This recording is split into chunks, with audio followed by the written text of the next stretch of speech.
नमस्कार दोस्तों, मैं रोहित वाल आप सबका फिर से स्वागत करता हूं आपके अपने यूट्यूब चैनल आरटी स्टडी में। जैसा कि हम लोगों ने भारत के भूगोल की सीरीज स्टार्ट की हुई है, बीच में मुझे समय नहीं मिल पाया, इसलिए बहुत समय से वीडियो आ नहीं पाई थी। हम जो है हिमालय के बारे में कंप्लीट बात कर चुके हैं। पूर्वी घाट, पश्चिमी घाट मैं समझा चुका हूं आपको, ठीक है। अक्षांश रेखा, देशांतरी रेखा, ये सब चीज़ें मैं पिछली वीडियो में जो भी 10-11 क्लासेस हैं उनमें समझा चुका हूँ, ठीक है। जिसने भी वो क्लासेस नहीं देखी हैं, पहले उन क्लासेस को कंप्लीट कर लें। उसके बाद हम आज स्टार्ट करने वाले हैं उत्तर का विशाल मैदान, ठीक है। अब जो है पर्वत वाला एरिया तो हम कंप्लीट कर चुके हैं, अब मैदान वाला एरिया कंप्लीट करेंगे। लगभग 2-3 क्लासेस रहेंगी। अब मैं कोशिश करूँगा, अभी समय उतना मिल नहीं पा रहा है मेरे को, हफ्ते में कम से कम 2 या 3 वीडियो मैं आपको प्रोवाइड करा सकूँ, इतनी मैं कोशिश करूँगा, ठीक है। पहले हिमालय कर लिया है, पर्वत वाला एरिया हम कंप्लीट कर चुके हैं। उसके बाद हम ये मैदान कंप्लीट करेंगे, उसके बाद पठार कंप्लीट करेंगे। जो भौगोलिक स्थिति है वो हमारी कंप्लीट हो जाएगी, ठीक है। चलो अब देखते हैं इस उत्तर के विशाल मैदान को। हिमालय के ठीक दक्षिण में हिमालय की ही समांतर एक चौड़ी पट्टी में स्थित समतल भूभाग को उत्तर का विशाल मैदान बोला जाता है, ठीक है। हिमालय की ही ये उत्तर का विशाल मैदान बोला जाता है। हिमालय है, ये देख लीजिए, अभी मैप में दिखाऊंगा मैं आपको, ठीक है। ये हिमालय है, इसके ही समतल चौड़ी पट्टी में, ठीक है। यहाँ से तो ये लगभग उत्तराखंड के नीचे से ये वाला हिमालय का एरिया आता है। इसके नीचे जो समतल चौड़ी पट्टी में हिमालय की ही, जो हिमालय हमने पूरा यहाँ से नंगा पर्वत से लेके नामचा बरना पर्वत तक पड़ा था, उसकी ही समतल जो नीचे चौड़ी पट्टियाँ हैं, वहीं जो है ये समतल उत्तर का विशाल मैदान स्थित है, ठीक है। इस मैदान का निर्माण सिंधु, गंगा और ब्रह्मपुत्र नदियों तथा उनकी सहायक नदियों द्वारा हिमालय से लाए गए जलोढ़ मिट्टी के निक्षेप से हुआ है। अब ये जो नदियां हैं वो बेसिकली आती हैं हिमालय से, ठीक है। हिमालय से आती हैं तो इनका वेग ज़्यादा रहता है और अपने साथ जो है मृदा अपरदन से जो ये मिट्टी लाती हैं, वो मिट्टी जो है मैदान में जो है छोड़ देती हैं। जलोढ़ मिट्टी 2 प्रकार की होती है, एक होती है बांगर, अभी इधर पे समझ लीजिए, जब मिट्टी की बात मैं करूँगा तो वहाँ आपको और अच्छे से समझाऊँगा। और दूसरी होती है खादर। खादर मिट्टी जो होती है वो जो नए निक्षेप आते हैं, जैसे हर 1-2 साल में नदी लाई, उसके ऊपर परत से परत बिछाती रहती है, ठीक है, वो तो है खादर। अब बांगर जो है बहुत ही समय पहले वो मिट्टी आई थी, उसके ऊपर परत नहीं चढ़ रही है, वो है बांगर, ठीक है। इसको थोड़ा ध्यान रख लीजिएगा। आगे मैं जब मिट्टी पढ़ाऊँगा, भारत की मिट्टी कितने प्रकार की होती है, 8 प्रकार की होती है, उसके सारे डीप में उसकी बात करेंगे तो वहाँ समझेंगे, ठीक है। यह मैदान लगभग 7 लाख वर्ग किलोमीटर क्षेत्रफल पर फैला हुआ है। कितने, भारत का क्षेत्रफल कितना है? 32 लाख लगभग है, 32 लाख। उसमें से 7 लाख वर्ग किलोमीटर क्षेत्रफल पर जो है यह उत्तर का विशाल मैदान फैला हुआ है, ठीक है, ठीक है। अब जो है इसकी चौड़ाई पूर्व में 150 किलोमीटर, ऊपरी गंगा के मैदान में 400 किलोमीटर, यानी कि ऊपरी गंगा का मैदान, अभी हम जब गंगा के मैदान के बारे में बात करेंगे तो ये 3 भागों में बढ़ता है, ठीक है। ऊपरी गंगा का मैदान लगभग ये यूपी वाला एरिया रहता है, तो उसमें इसकी जो चौड़ाई जो है वो 400 किलोमीटर तक, यानी कि दक्षिण की ओर ऐसे लगभग ये 400 किलोमीटर तक फैल जाता है, ठीक है। वहीं जो है असम वाले एरिया में यह 150 किलोमीटर तक सिमट जाता है, ठीक है। इस मैदान की सिंचाई सुविधा भी सर्वोत्तम है। अब सिंचाई सुविधा भी सर्वोत्तम इसलिए है, नदियाँ बहती रहती हैं और जलाशय हमेशा भरपूर रहते हैं, इसलिए यहाँ भी सिंचाई सुविधा की ज़्यादा दिक्कत होती नहीं है, ठीक है। यह विश्व के सबसे उपजाऊ मैदानों में से एक है। जो विश्व के जितने भी बड़े बड़े उपजाऊ मैदान हैं उनमें से सबसे यह भी अपना स्थान अच्छा रखता है, ठीक है। इसकी 45%, अब 45% भारत की आबादी यहीं पर निवास करती है। कारण यही है, उपजाऊ मैदान है, खेती अच्छी होती है, व्यवसाय, उद्योग, सारी चीज़ें यहीं पर विकसित हैं, इसलिए भारत की जो टोटल अब तो 141 करोड़ आबादी हो गई है भारत की, उसका 45% लगभग 50% के आसपास मान लीजिए, यानी कि 65-70 करोड़ लोग तो यहीं रहते हैं, ठीक है, उपजाऊ मैदान में। और ये जो है उपजाऊ मैदान में यहीं पर रहते हैं, ठीक है। ये बहुत ही उपजाऊ मैदान है। भारत का सबसे ज़्यादा जो खेती होती है वो यहीं होती है, ठीक है। और इस मैदान को 3 उपभागों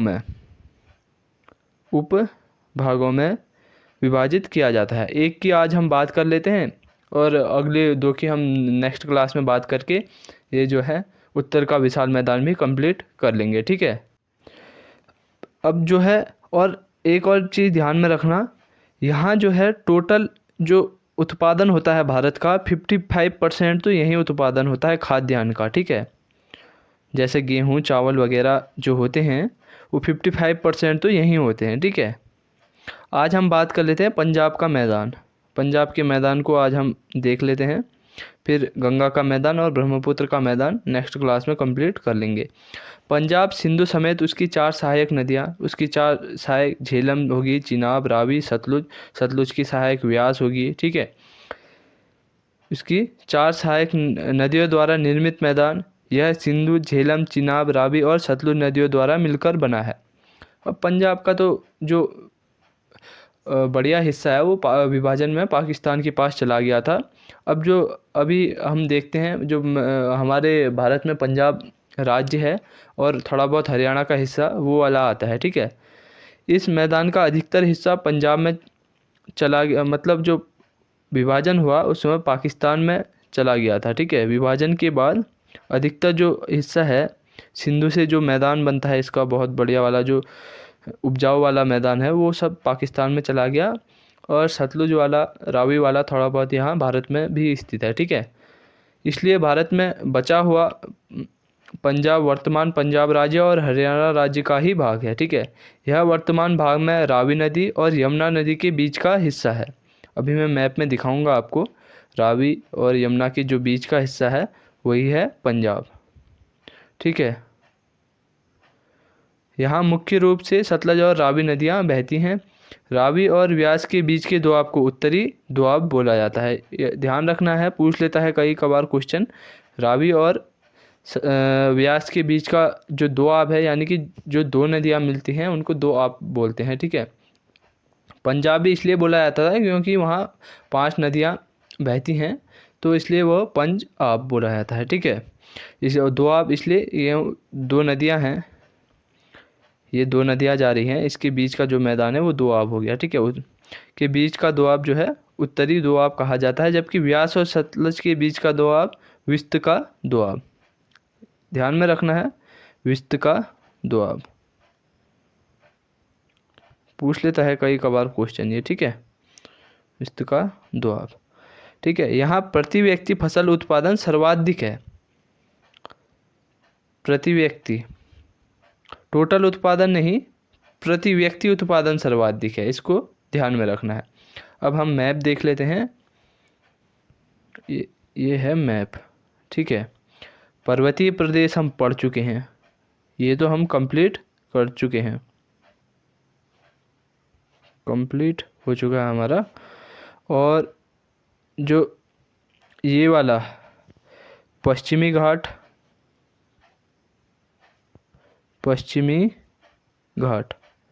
ये भी कंप्लीट कर चुके हैं और पूर्वी घाट भी कंप्लीट कर चुके हैं।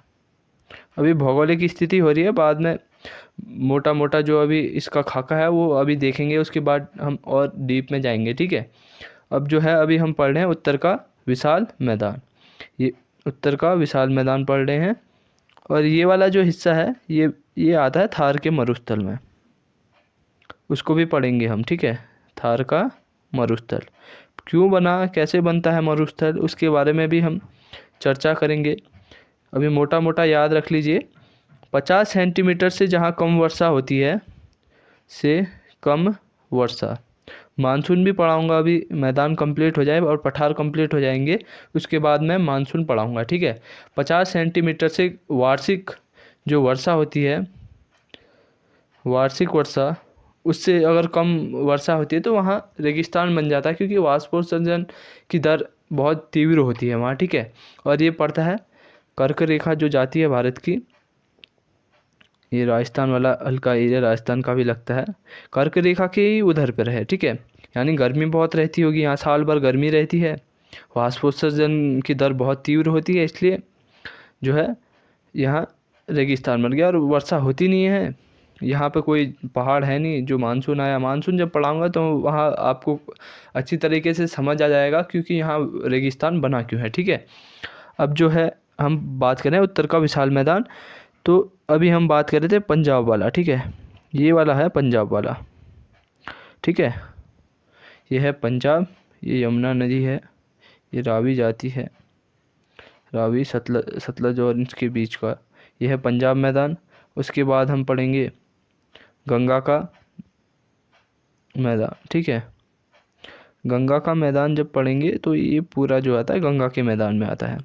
ये जो छोटा वाला देख रहे हैं, हमने बात की थी ना, इसकी जो चौड़ाई है वो 150 सेंटीमीटर, 150 किलोमीटर, सॉरी, इसकी जो चौड़ाई है 150 किलोमीटर तक होती है।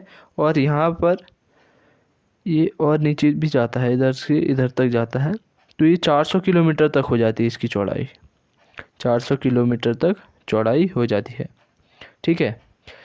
आशा करता हूँ वीडियो पसंद आई होगी। वीडियो अगर पसंद आ रही है तो अपने दोस्तों के साथ शेयर करिए और साथ ही चैनल को सब्सक्राइब करिए, और वीडियो पसंद आ रही है तो लाइक भी ज़रूर करिए, ठीक है। धन्यवाद। और जो मैं अभी बीच में समय नहीं मिला, हफ्ते में कम से कम 2 3 या 4 वीडियो प्रोवाइड कराने की कोशिश करूँगा, इसलिए चैनल के साथ बने रहिए। धन्यवाद।